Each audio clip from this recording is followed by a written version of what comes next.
Alright, I'm on hole number 9 of the Park to Perry tournament. Okay, there's a ton of different ways to play this. I'm seeing some people hit over here, and then they're trying to make it through the trees. And I've only seen one of about 6 or 7 players that have tried this that have actually ended up being able to get out on the other side here and be in the fairway. Most people are getting caught up in the rough, and I'm not a really big fan of this shot. So you can also bring an extra mile and you can try the bounce off here, but an extra mile is almost always going to put you in the rough. You can come out here with something that's got a little bit more.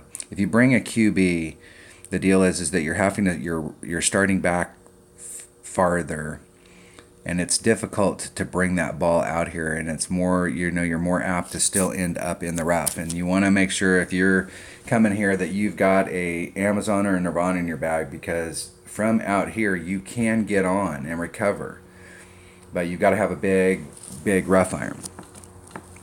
The other way to do this is take a max overpower hook shot, and you can do this with an extra mile, but you're still probably going to end up here, because in order to get more with the curl that an extra mile has to get out here, you're going to have to be further here, and it's very dangerous.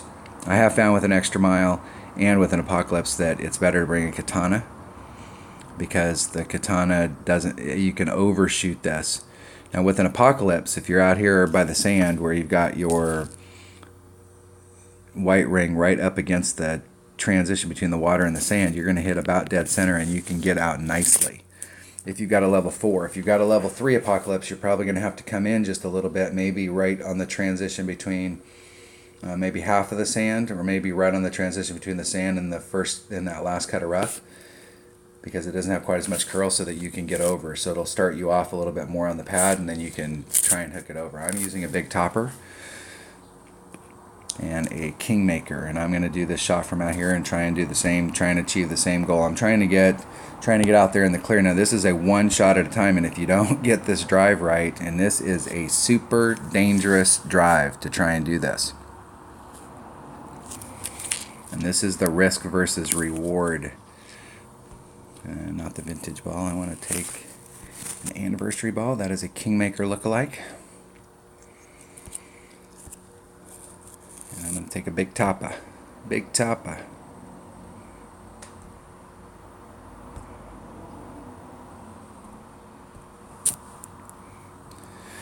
All right. This is one shot at a time, and the drive is all important here.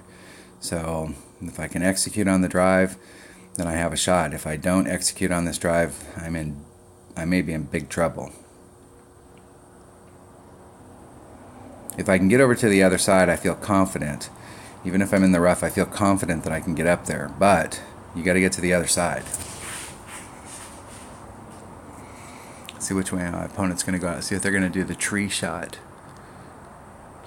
The thing I don't like about this is that this drive right here to get up into the spot so that you can even try and take the tree shot is super dangerous. And I'm seeing a lot of people either end up in that sand or end up in the rough.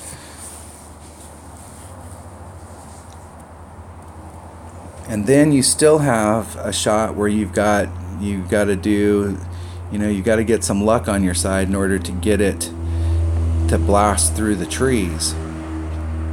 My opponent hit it great to the left, which is not good for them. But they did end up in the fairway.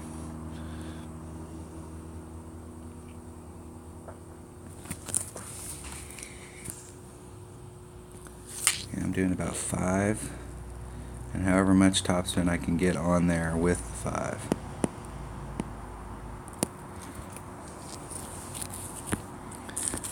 I've been leaving about 2 miles per hour wind in. Now I'm watching those waves. When the waves get out to the farthest point, that's the spot.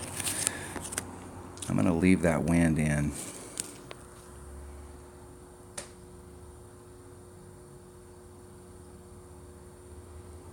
And I got it all. Now let's see if I can hit that pad. Come on, hit the pad. There you go. Nice spot. I like that angle. I actually might have overshot it. That's the distance we're looking for right there. 422.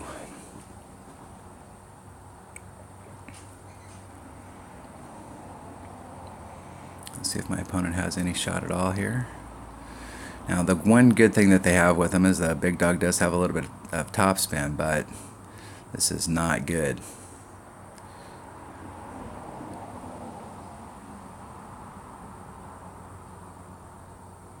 Hit it perfect. Let's see where that goes. It looked like it was going to be really short. I am just not a fan of having to hit through those trees like that, because I think that that drive shot is super dangerous. Okay, so I'm gonna get right up on it.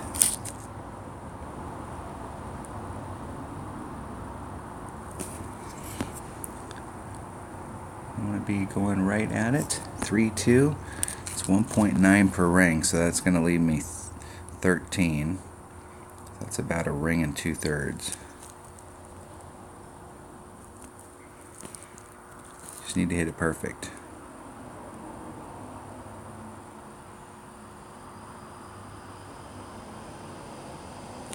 Hitting it perfect. Give myself a look. I got a look. Come on. Come on. Just a little short. That was right at it. And I never really looked at this hole as being a big Albie hole, because in the past I've used that Max Horsepower hook shot with an extra mile. Get over to the other side, get in the rough, get on with your Nirvana, get your eagle. A lot of people don't get eagle on this hole, so if you're playing a one-on-one and you can get eagle on this hole by doing that Max Overpower shot. But in my opinion, you just can't get it done with an extra mile. I mean, you can get over there and you can take your rough iron shot, but you're not going to end up in the fairway. You need to work that shot either with a quarterback, because it's got so much more curl, or you need to, and it'll work better if you've got an upper developed quarterback because it's got more topspin, or you're going to need to come at it with an Apocalypse, and it doesn't necessarily take a big Apocalypse. You could come at it with a level 2. That 18-20% more curl that you have, like if you got a maxed out extra mile and you've got a level 2 Apocalypse, I think a level 2 Apocalypse got like 18 more curl, you might be able to walk that corner. Alright, that was hole number 9 of Parc de Paris. Thanks for watching.